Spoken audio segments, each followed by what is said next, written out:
और अब बात एक पूर्व प्रोफेसर के निधन की। डीयू के पूर्व प्रोफेसर का हार्ट अटैक से निधन हो गया। वो जेल में 10 साल तक रहे, लेकिन बाद में आरोप सिद्ध नहीं होने के बाद वो बेदाग रिहा हो गए।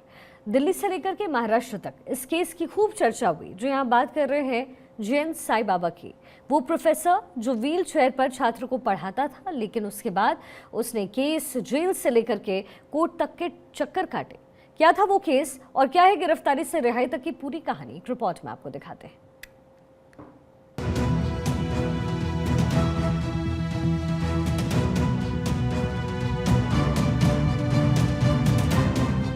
अदालत, केस और जेल और आखिर में हार्ट अटैक से निधन। दिल्ली यूनिवर्सिटी के पूर्व प्रोफेसर जयंत साई बाबा नहीं रहे। उन्हें गॉल ब्लैडर में इन्फेक्शन था, उनकी किडनी खराब हो गई थी और फिर हार्ट अटैक आने के बाद उन्होंने दम तोड़ दिया। नक्सलियों से संबंधों के चलते वो 10 साल जेल में रहने के बाद मार्च 2024 में बरी हुए।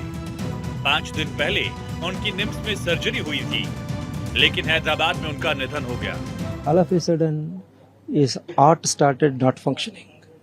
His kidneys not started functioning. And he got a very severe and high heart attack. And from that, he could not able to cope up. And then doctors declared that he has no more. Jayant Sai Baba साल 2003 से दिल्ली विश्वविद्यालय के रामलाल आनंद college में अंग्रेजी के professor थे। नक्सलियों से कथित संबंध रखने के शक में 2014 में गिरफ्तार हुए। कथित माओवादियों से लिंक के चलते महाराष्ट्र पुलिस ने गिरफ्तार किया था। उसके बाद उन्हें 2014 में कॉलेज से निलंबित कर दिया गया था। जयंत साई बाबा ने यूनिवर्सिटी से मांग की थी उन्हें नौकरी वापस दी जाए। इतने साल जो वो नौकरी से दूर रहे, उसका मुआवजा भी मिले। He was in jail for almost a decade, for 10 long years.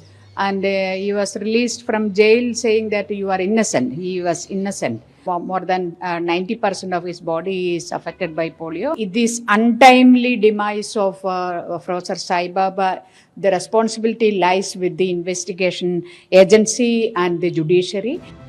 उनकी गिरफ्तारी के वक्त जमकर सियासत हुई। कम्युनिस्ट पार्टी ने सवाल उठाए, गिरफ्तारी को गलत बताया। आइए आपको अब डीयू के पूर्व प्रोफेसर जयंत साई बाबा की गिरफ्तारी से रिहाई कैसे हुई, वो 4 पॉइंट्स में दिखाते हैं। 2013 में महाराष्ट्र के गढ़चिरौली में पुलिस ने माओवाद से जुड़े महेश तिर्की, पी नरोटे और हेम मिश्रा को गिरफ्तार किया।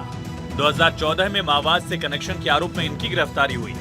2014 में दिल्ली आवास से साई बाबा को अरेस्ट किया गया। 2015 में जयंत साई बाबा के खिलाफ यूएपीए के तहत केस दर्ज कर एक्शन शुरू हुआ।